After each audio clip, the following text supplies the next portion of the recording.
panom mapit abijai kujat bairat leu kumakande ne yutan be wawa meriam ye mage ye chugan panom mapit kejilwel miala chugal ne wage andung de to jol ye chugan aye malai gai chirde ke yuga machu ye memman rawa chapira de kujosalan bengem mantiko panom mapit abijai kujat bairat leu kumakande ne yutan be wawa meriam don chi kwande judai ke ye chupya ta tung wake koi on je pya kuwa wa koi reje chuk tung emet nauran piang na Bible la chin dong jelwe kuchirat bil e chol pinyom ye bidiere yam jen wawa ra che geloma injo wawa meriam na kalbari wa kulo korodal ne tiok chukul mantiko panom mapit abijai kujat bairat leu kumakande ne yutan be wawa meriam laske rantirangko e yigilwe le bicho la merajat go malaika tuol banyal elandong te kulirangko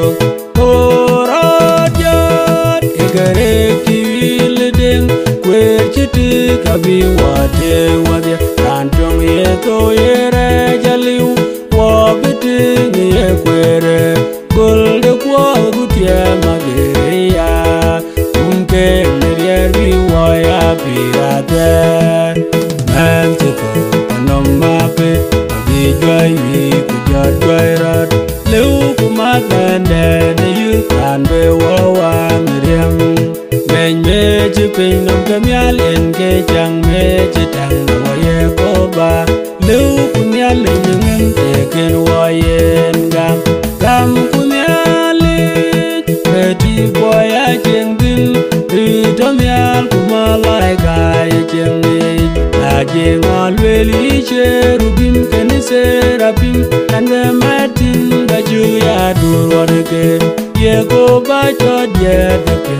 atokene en bichatar yonyra diri nukupyo nyatek mantiko panom mapit abijai kujat bairat leu kumakande ne yutan be wawa meriam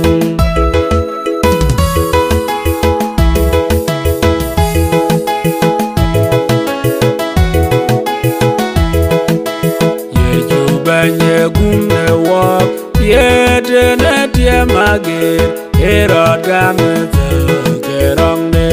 Yen kaya biu yen man chirod game wak Chilwele chenelwelon Enbe weche game tuche Wil chilwele ndebi Age diele Eche toku er jwanya weke Benye koige wangeriang Teriem de nyong chirek, bien de nyong chirek Tone wa, mane konta Amut bingeliu, uke bentone reja Yen ben kere to dulwenda Wil chilwele ndebi, age diele Eche toku er jwanya weke Yeju benye koike wat Echi kulom ne wak Kege jwa chachera choto Benye koike wade kacheria kater Cheka pioli chepino Chidi wembe neka wemrial Wil chilwele ndebi Age diele Eche toku er jwa weke Benye rot jodore Neria de untanyal Eto be wa wer be direk Benye tone wa be walwa be wa die Chemane pione unyal Cherot Tua konye winde Wil chilwelende bi Age diele Eche toku jwanye weke Tua we bonderan Kuko junderan deran Ajin mane ye koito Gyenadem Uchawa pini yen ye juduwe Yen kaya kongne koi bir Will chilwelende bi Age diele Eche toku jwanye weke Ege chiwuloi Chen watoi wende Bigo tone nyende koche Kudiaje chiwa kona Chen watoi dugel Onbona kulde tiezi Bigo tiempe nyom neriede Will chilwelende bi Age diele Eche toku jwanye weke Kucherene koi gebu Eta wengem de bany Eke chi bany loi ge wo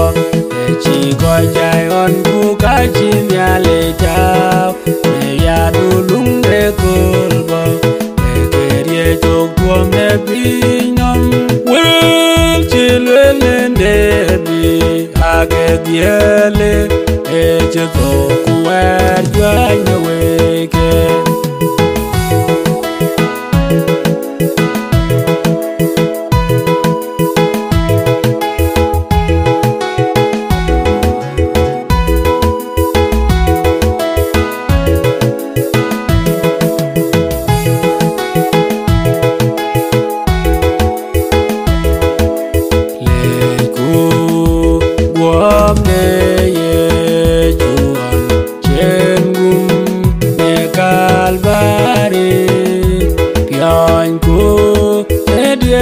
Kulai kuchat ewamiat kutone wam Hallelujah yiniye chuban Le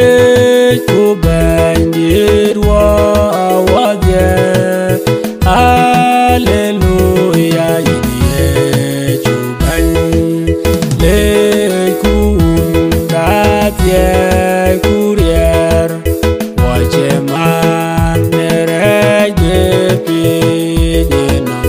Wache chwal wache tiang nerej Ko ben kuen pandi deun Emie yen bi yen bin Hallelujah yiniye chuban Le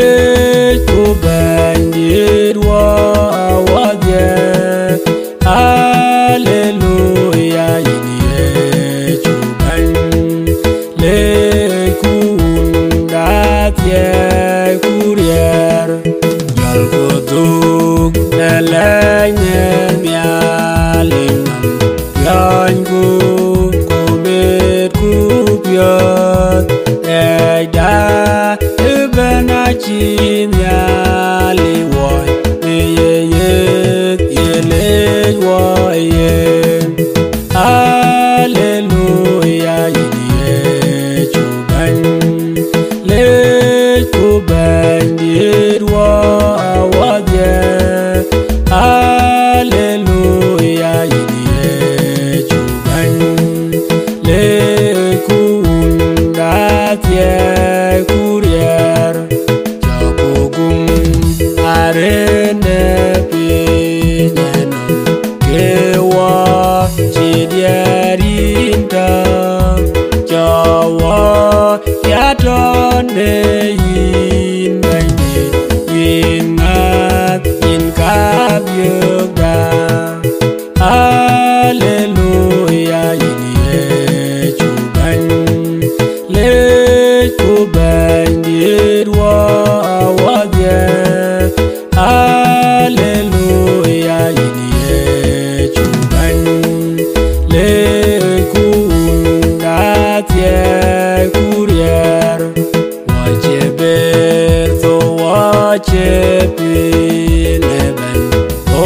thiệt cho tiêm đuôi nô để ya bên lệ cho cái nhà linh mạnh yêu ai yên tiêm mê Giêsu Hallelujah Giêsu ban lễ của ban diệt wa dia Hallelujah Giêsu ban lễ của đã thiệt kurier ya bên om của trên ta eneyen aterwade kunemie achen waloye danom neriem den piachekwe Hallelujah Giêsu ban lễ của ban diệt wa dia Hallelujah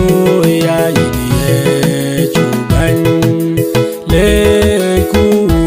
đã thiệt kurier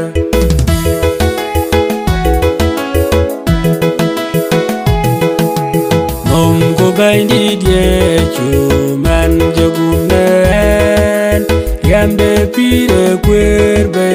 yam de ralaje yongo yong miria me perdere japio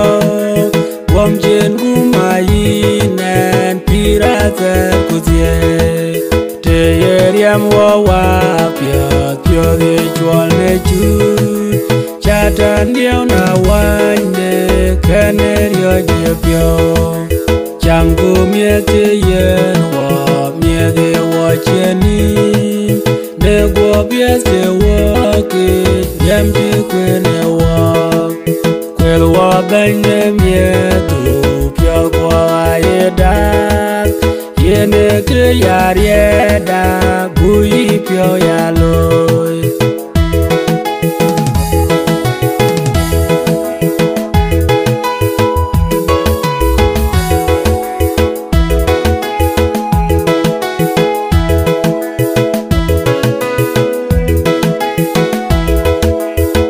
nong pio ben ye kule en yeran jinyin chungeng kuyaran je choria deng dendi ta bie jeto en je nyo ka chaya ping nyong je nong ne kalbari alewe ne we ka pie Chogerer Kubiondie Akoriechu Achukoni Yekule Regidie Achabelwe Enjedak Nereyaloi Enjenyo Kachayapin Nyong jenong Nikalbari Alewe kapia kukaleu en chogerer en cheya alwang dere nerungi chelu ne kwen en chikul de konverti kul bangam bamiali gang en chenyo kachaya pin nyong jenong ne kalbari alewe newe kapia kukaleu en chogerer en biye ju abamiot abadwo la pio weban agutie bie kubobie ater wade en jenyo kachaya pin nyong jenong ne kalbari alewe newe kapia kukaleu en chogerer kunyale yera tiong pio yumde pio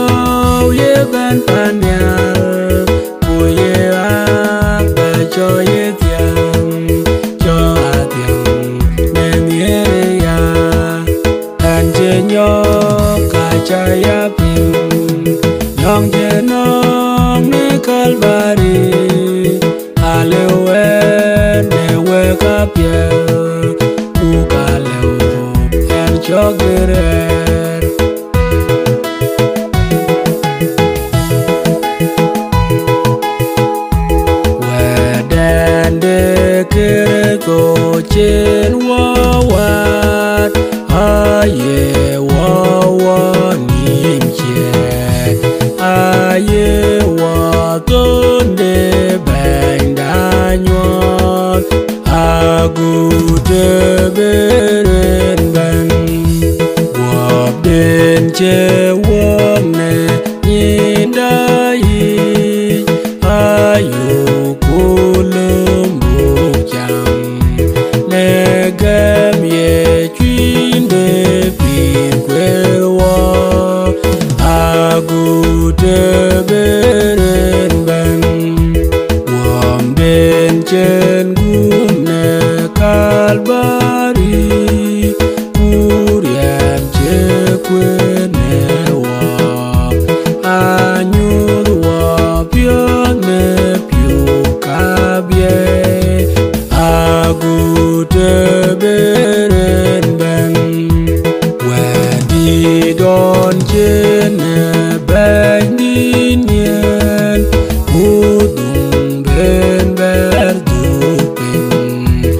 amete tungne loy den mie agute beren ben agute pinge tungkanyal agute warerang kubo benine nuam kude belong gelwel merier ingatetiene yunde piao duwa chaye nyin gut ne waye tine gamade agute beren ben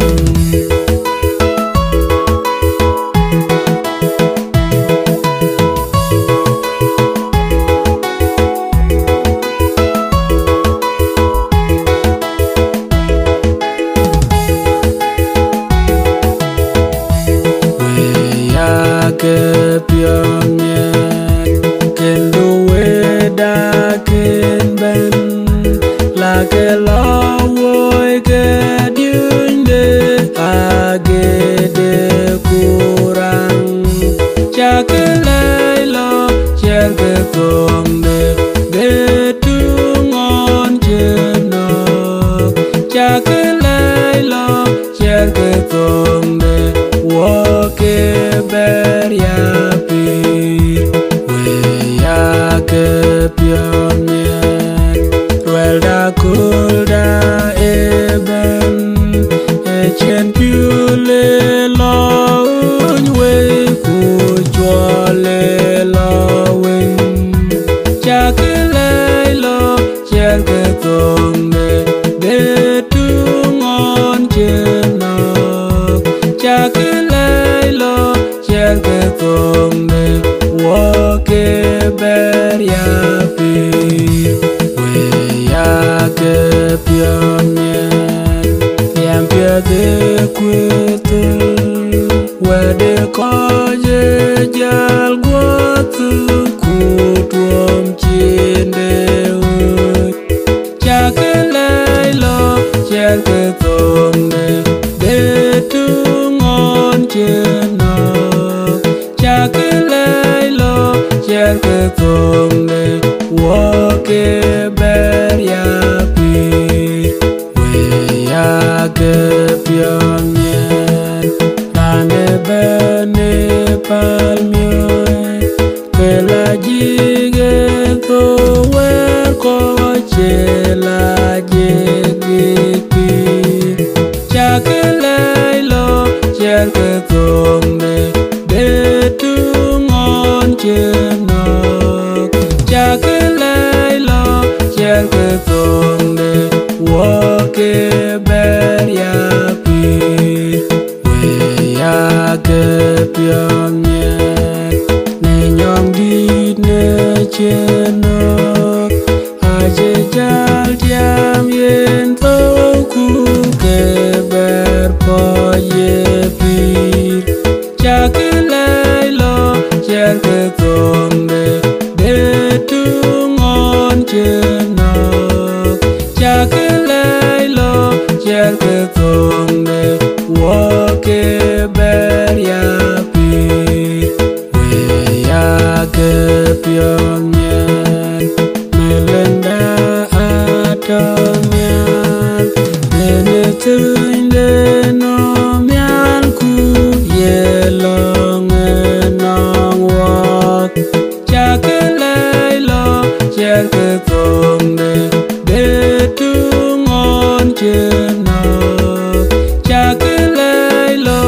cher ke tonde woke ber ya pir we ya ke pion mien ne benden be berben habe ben bine nom yen nyong di ne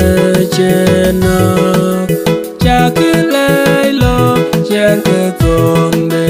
betungon chena chakilai lo cher ke tonde woke ber ya pir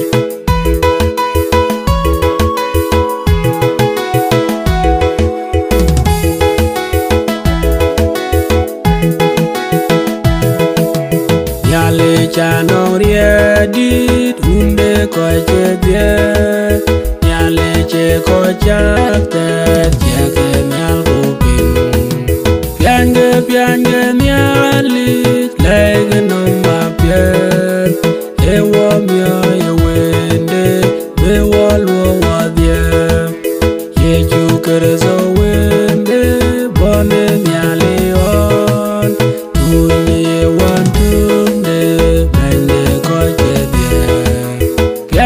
Piange nyali lege no mapiet Ewo myo yewende bewo luo wadye Dinde nyan chol meri luo joko choge Nyan chilia nye jong dit jong la di kare Piange nyali lege no mapiet Ewo myo yewende bewo luo wadye Ejirane belo yachi yechugu Chingu chuka guti Piete gupin ko Piange nyali lege no mapiet Ewo myo yewende bewo luo wadye Wege ache jaliu gobe taurangi Lotie bebi nyel panati pekos Piange nyali lege no mapiet Ewo myo yewende bewo luo wadye Wobege chieng rangi chakulge diagabay Nare kerang leptok bera jodi be Piange nyali lege no mapiet Ewo myo yewende bewo luo wadye Intir ngwan ke belo pane unyali Chin chui de unde ayen chole nyut Piange nyali lege no mapiet Ewo myo yewende bewo luo wadye Habe bene kulde bewo luo kapiet Chin kerek be baye chin kepiet be kus Piange nyali lege no mapiet Ewo myo yewende bewo luo wadye Achiran beliutin techi dulu ben Koji to big bet wol bet kene ko ebir Piange nyali lege no mapiet Ewo myo yewende bewo luo wadye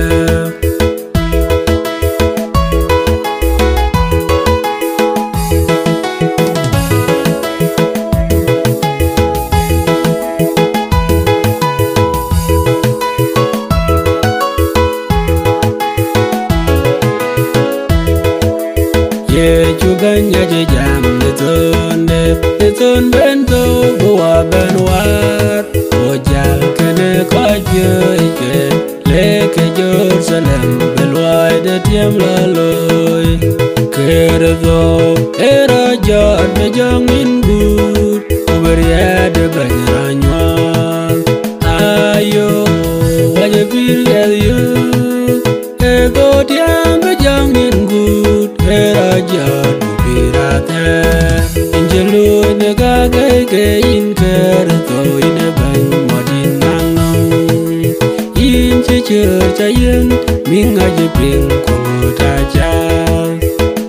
kerdo era jot be jangin good uberiad banyanywa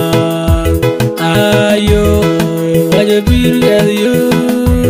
ego tiam be jangin good era jot ubirater inde jam wane wudu on tim go alke gawane kuin ke loega inde nyang be kai de pyo yeju kerdo era jot be jangin good uberiad banyanywa ayo waje bir yo ego tiam be jangin good era jot ubirater on jotera nerang era jot kati ko chegam chi chako ka jipi riade ban chera jot rangi pin kerdo era jot be jangin good uberiade banyanywa ayo waje bir yo ego tiam be jangin good era jot ubirater waga jaban we ko chimpe yugo gam duko yega yengo gawe ubir piate bana dulwenga echukerdo yawa werbe kerdo era jot be jangin good uberiad banyanywa ayo waje bir yo ego tiam be jangin good era jot ubirater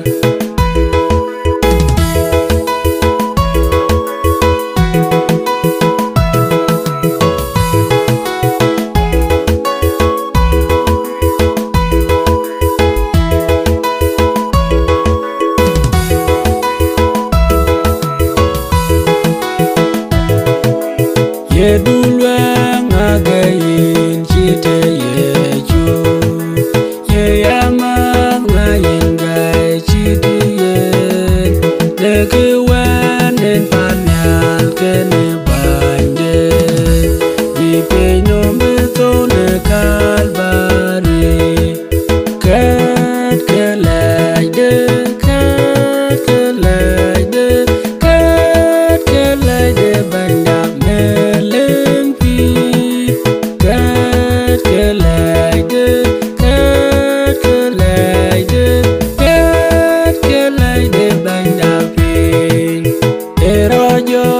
era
mier ku ngol laji ku dor ku ge pinye ne ku panyal and I love you la nongi ne man wagen cho ne riem che kwe ne Calvary in ye chuye loidi dat ye chori rapio kudu chiria dere kan chem jol tio dat ye jwak and I love you la nongi ne man wagen cho ne riem che kwe ne Calvary in ye chuye wole piogam kuikila uka chilwela jalya yiteti chekenegam and I love you la nongi ne man wagen cho ne riem che kwe ne Calvary in yale jirem ku yele in tie war yele yire ku ila je ke so ban ke mya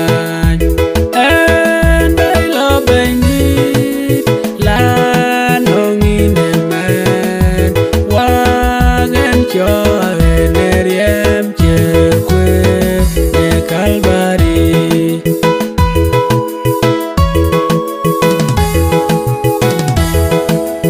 ya ke di dega yare ungot ke ye ke di dega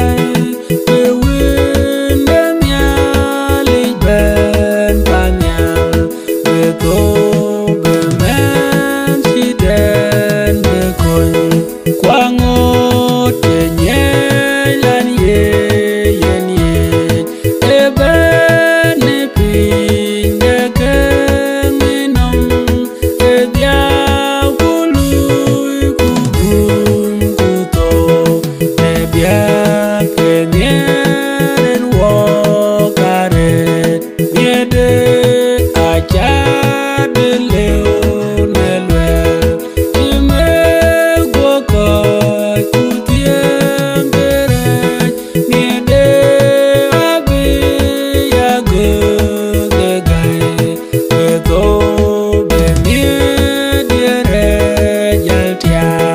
akul ko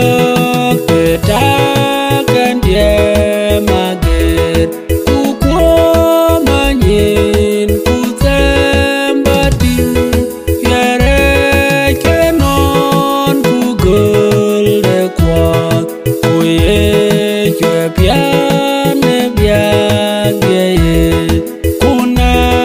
chating ke to we ya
Yechu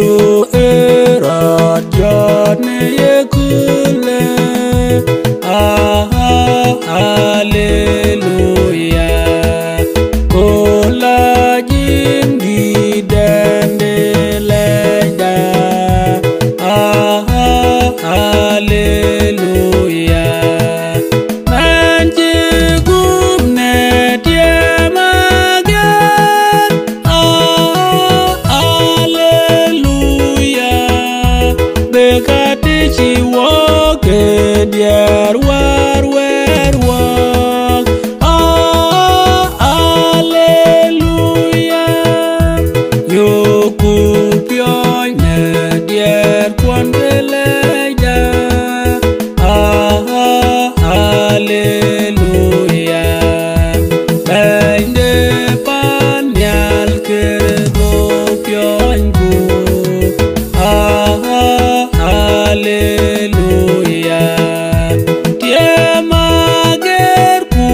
cho kule da dia chimie de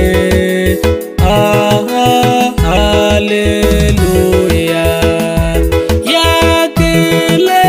werem bimian hallelujah un kuwa kujom di la jile kuke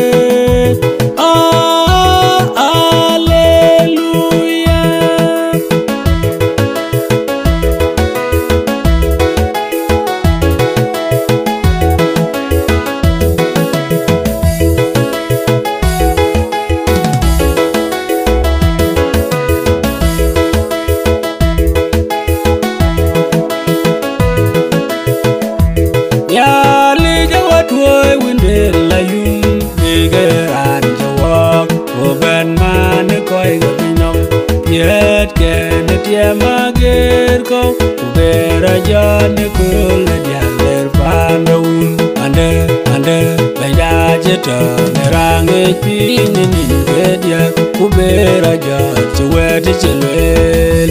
ko chikere pinne chwal ben wang yen kwen dia mager ko jol kuloy de pion Mary Magdalena chirien rango ko banyo ka cheraja ko duchen weche dwalel ande baya jeta nerange pini nin gedia ubera ja chwete chelwel ko chikere pinne chwal ben wang yen kwen dia mager ko Jol kuloy de pion Tianga ku de pion de nyong de ye koba Pandi te yen raj Kubere no gane koi raj Nijog ya yi yen weche gor Ande benya jeta Nerange pinyi nin gedia Kubera jat Chwete chelwel Eko chikere pinye chwal ben wang yen mager ko jol kuloy de pion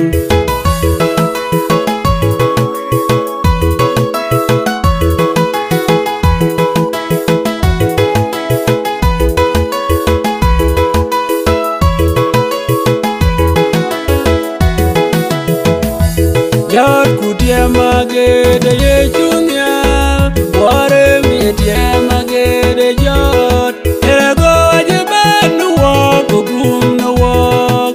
Jenny at one walk away American Jen Gumen dog at Yamaget Jenny Abia Can you think your man to go down? Era John cool at Yagon Jen the Ram Redway Puller Panyal Puller Between the wound Hallelujah you gotta go Ali would turn a John around Tual nang ko chike Ujol ke yok en di jong la jek chobo Akul te di pan di Jerusalem Aban we tuo jugel jong ni la jek Kan we ting yen men di tot yam Era jan kule diagon jen Kum derang redway Kuler panyal kuler nyunde chwin deun Hallelujah ye jukere go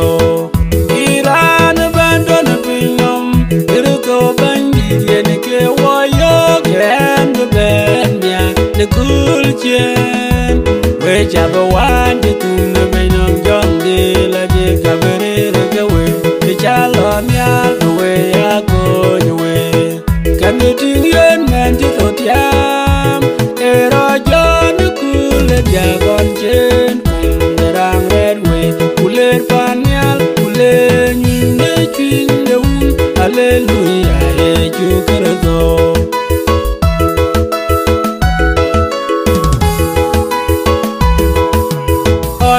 Kan tu kaun wat waje wawar Deriam de guabe Ajen wakun konye kalbari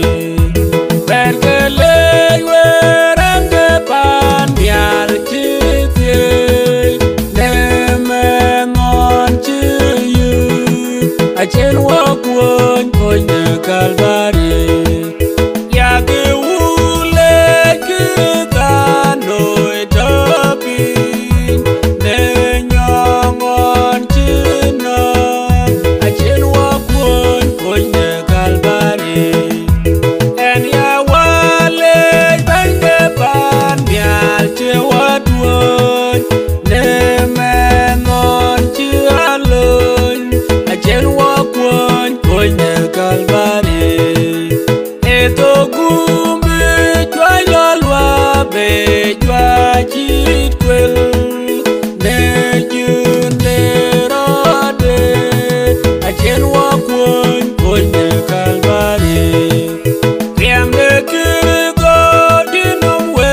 pin chen wo wa ni lo mon chigu a chen wo kwon konye Calvary wedil wel du tu Paulo chite ye pa che in manin e kwon konye Calvary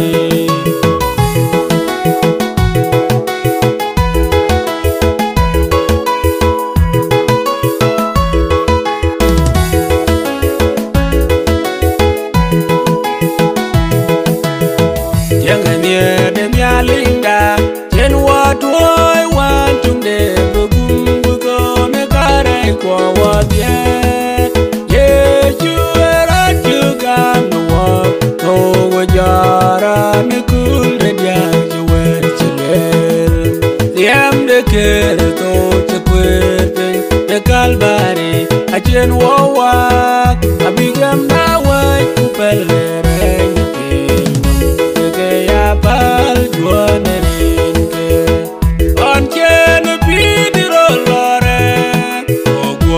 Bango yu galio narang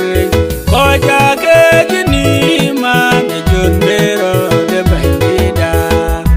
liam de kerto chkwete de Calvary a chen wo wa abigam na wa kupele ke ya bal juanerin ke on god kerto ke kilamial pande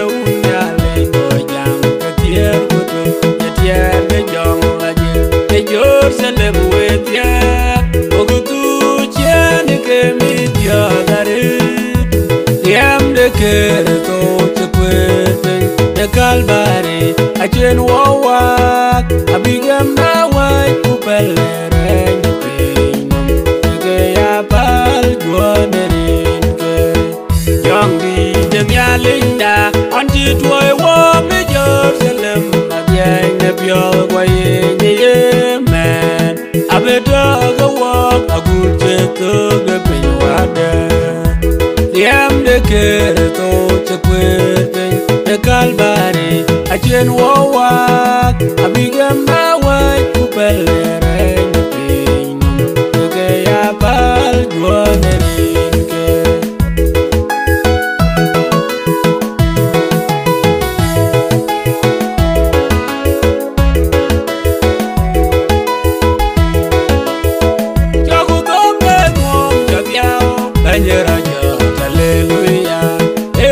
Yen tirater kerto jam ajere da chilu ni chwar uya piniti manchera jot te go peria rang ke kudine nyo injentiam netwawe hallelujah hallelujah benye o rang te totiam kujong de matakaran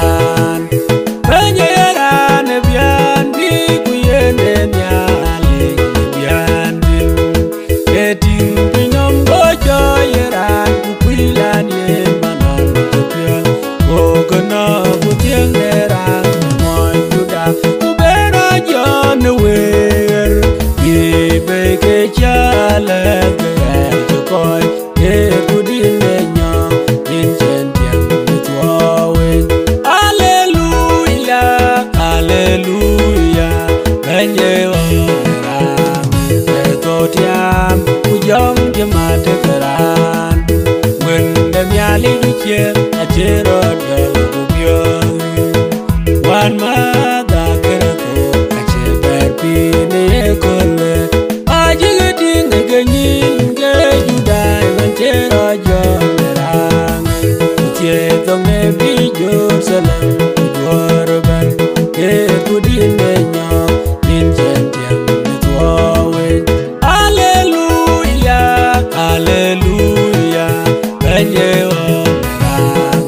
etotiam kujong matakaran nyaling di bandiro wedweng ke meleng lagi je pira gurie erod jot ke manda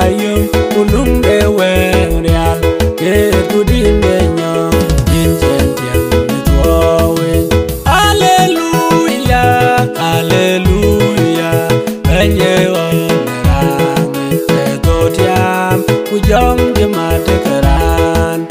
Bar wakiem du kudu gam Doj benma Yam je kwer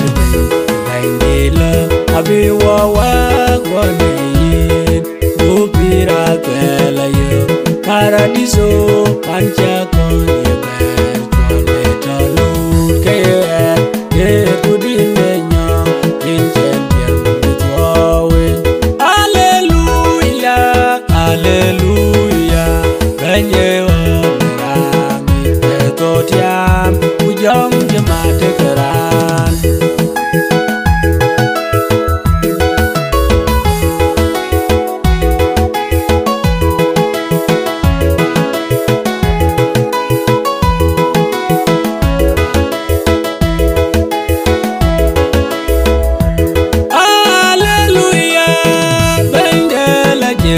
Jane ye kule wajuar banjang tiamno jod keto adwang ne wende duje yen ke unde pir ko wajugut keneriade wajwa ngeriam dadeng awaje dadejor la kugalali kwa pula yo getedwa e chilwe malaika Wakaran pirya kone rengi chalutane ela kalali Riam jukwit bing bangila ajiti walwa Duwira da kero dadem fed on chementim netwo kadu kunde kawa Yenna jawa ngeriam na nyak Bainen kitwa diam Wajwa awaje dadejor la kugalali kwa pula yogetedwa e chilwele malaika edwa karan pirya kone rengi chaliutane ela kalali kirgo wede wak yenne jwara beronjin kuweka jolero Yam nenye de kare ko wajur wajwa ngiriam dadeng awaje dadejor la kugalali kwa bula yogetedwa e chilwele malaika edwa karan pirya kone rengi chaliutane ela kalali Landa edoreng nindin kadiak kebuiku Mandin berbir Kerajaan bangker ko Jauhku cotiene juko pi Bangker raja Wajwa ngeriam dagang Awaje dadejor Laku galali Kwa pula yogetedwa E chilwele malaika Edwa keran pirya kone rengi chaliutane ela kalali Wajige ko eneria minyo Anjura gamna wa Yamna diya ya chedwati Kalbari Yune yalam Wajwa ngiriam dadeng Awaje dadejor La kugalali Kwa pula yogetedwa E chilwele malaika Edwa keran pirya kone rengi chaliutane ela kalali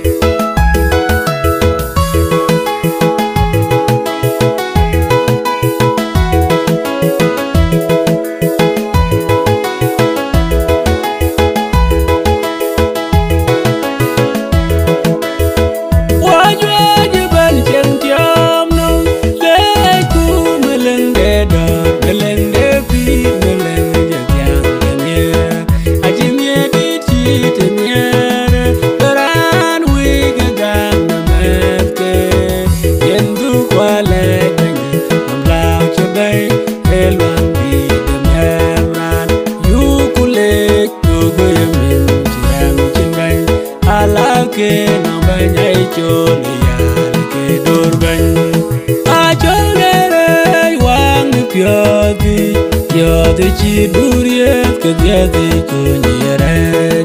achi bandi ga wangriam ma be chen de du jogun je kanamyo yen ke nyongon twen ge yen na berem werem wen ge karot yen ma be rom be dom ku karabie lu ben war yen ben kerto yu kule jogo yemin jiram jinben alake na ben ay chole ya ke dorben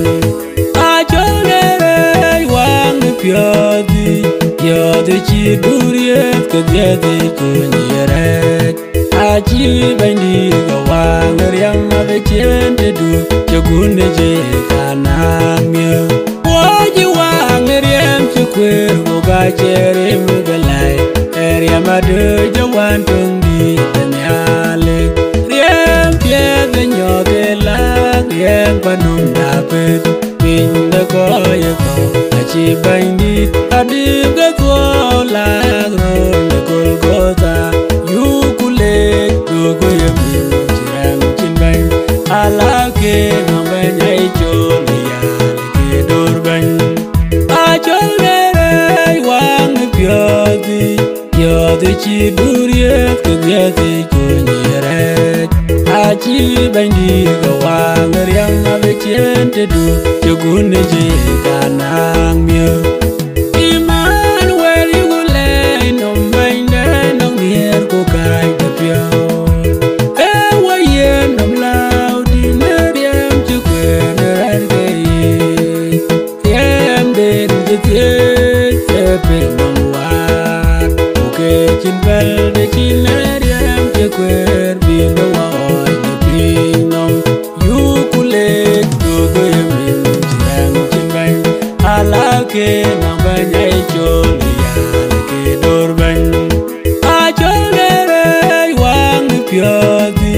Yodi chi duriet ke diadi kunyeret achi bandi ga wangriam ma be chen de du jogun je kanamyo pira chi yen wo uga chin ma bere nyai na wo waire me jemerem de benchi chataria pino mage embe ye ko ba ku wende ku jongwaje wa ba marwani cheru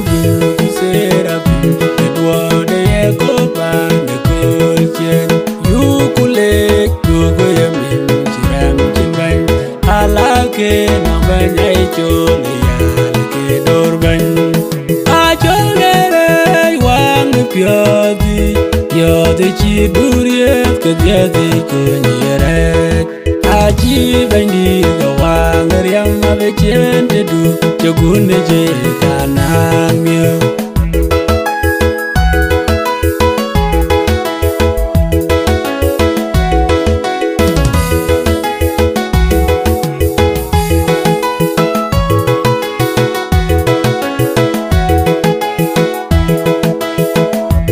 Bandida kom nuwo akino mane kam de generan ajemie de nyuwo akin tyoga ne kam de generan ajemende tuwo de kam on tiryong de jongraj de juwo de ne yin garat aketem kon de pie de wende nyale ajekui loy ne pinom ne wende nyep inago chiran men pinom ne pide yechu bandi tebe ne pinyanom wayanga ne piratare nye de ban kere ko onje agam ne tiemager ko ne wo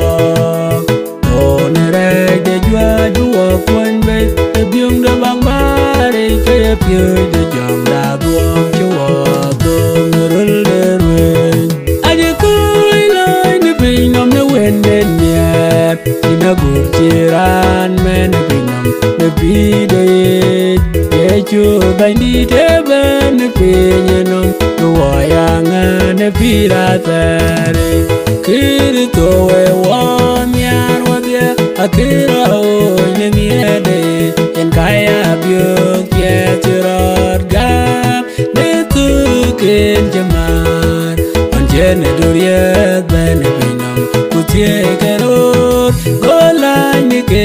ter aje koi lai ne pin nom ne wen den mier ina guk chiran men ne pin nom ne pi de ye chu bai ni te ben ne pin nom to ya nga ne pi ra ter erod yo ne twowi beran choy dag mande to man loy de yuna ngadu ne gam kunye bi wayeng nyal boku ya pi ne jong la jeng aje koi lai ne pin nom ne wen nen mier ina gu chiran men ne pin nom ne pi de ye chu bai ni te ben ne pin nom to ya nga ne pi ra tare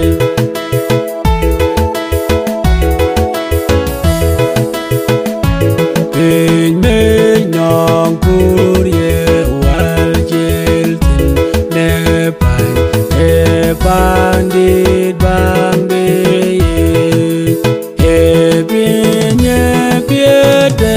bangan mier chiko be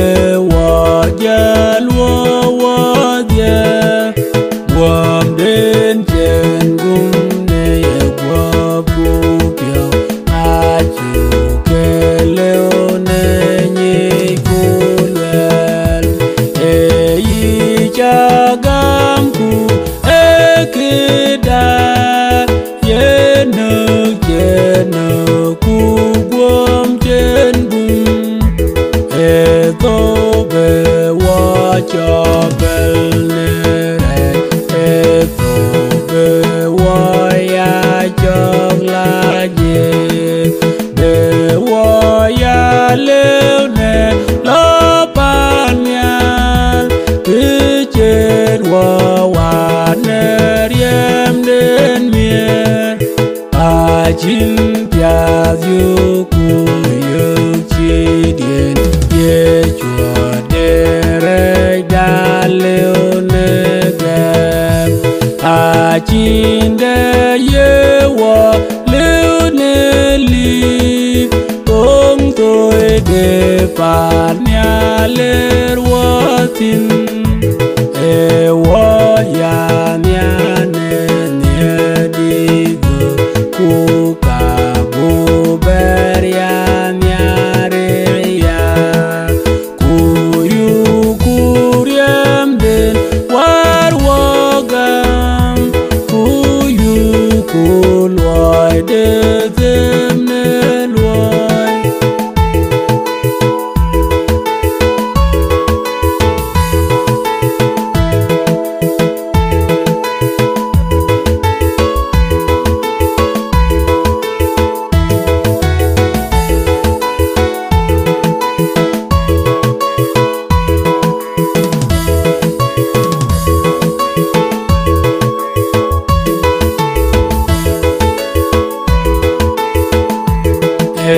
kandar pinreng ye chugulwen ye tit kul den de bodwe ye chuben ye ejor kubi bereng kenerier benater yatiam gogoy yuatiem biwachwal yatiam kuye pir kubekum kene tuke ater jarat jarat kirito ben erat berjar yekagene oenatan ye chudulwem ye jigwa bekum natan ye chuben ye ejor kubi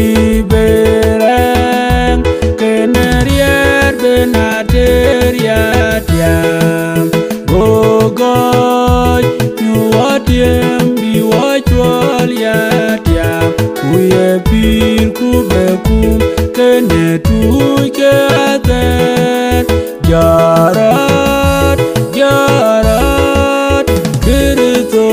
ben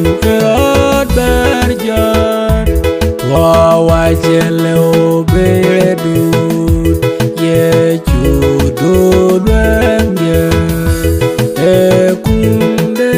rang red way, ye chubenge, joron kubi berang, kenerier benateria tiam, gogoy, yuatiem biwachual yatiam, kuye pir kubekum, kene tuke aket, jarat, jarat, kirito ban kirot berjat.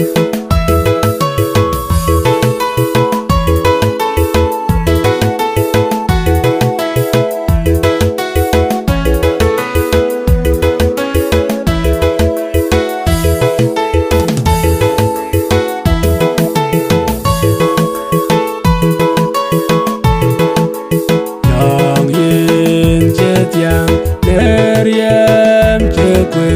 neret keman weli Wokoy raiwak nabo deriam enyai karei kenwe Aya jugam kuka bagam lanci yejuto Tim kon goriem de kwe nere jeluon be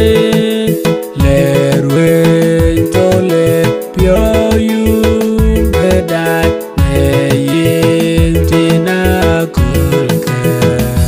kueten keen mare chiten ewe kare chewe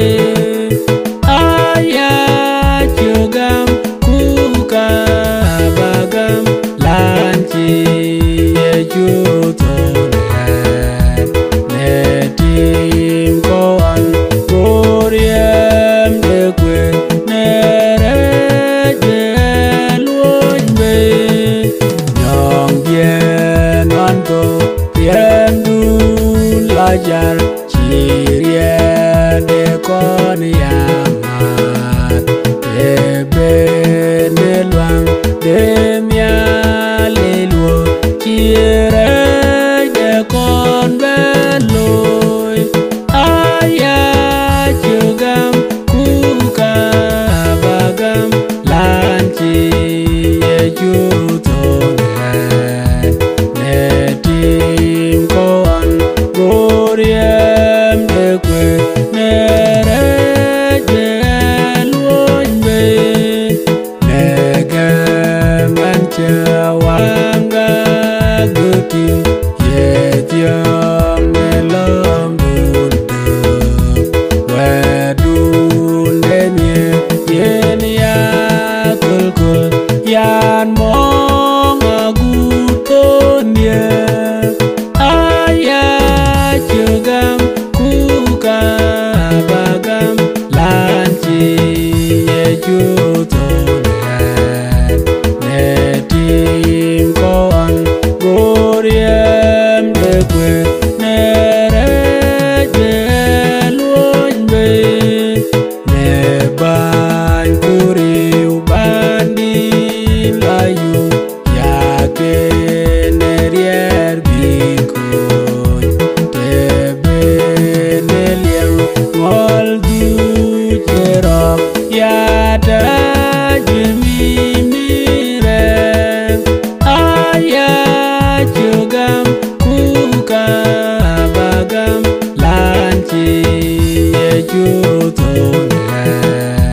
netim koan goriem de kwe nere jeluon be danyan gam gachagwir kedye achag ya chielaje kedye keriem chariom labe wen real yeto megidye aya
mane Kristo ro jon toi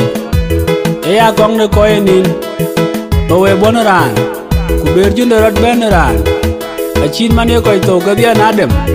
yen ga chok bi ga ya pi ni Kristo ton tweng de Paulo mituch le Korinso chuk di tie gudi go chier chuk ti ni tero rin de ju Kristo bandida amen Paulo mituch ayo wok mana de yen Kristano ye ju Kristo gam abato tiam kwa brjon kulchen chiman chi ju Kristo chera jor de kulchen wadia kwa brjon ti wa bandit gam rin de ju Kristo bandida amen kadiat ka adiar ko general kana piet ke ka ke juru ke nu wisdom record penya Nairobi Kenya ka pe nin tok pe de dia ruru tim ko raw gutero dia aga gur du pe evangelist Isaiah de nga wol ke o ke wan mo do na Kristo awunu nyali du pe evangelist de na jura yuen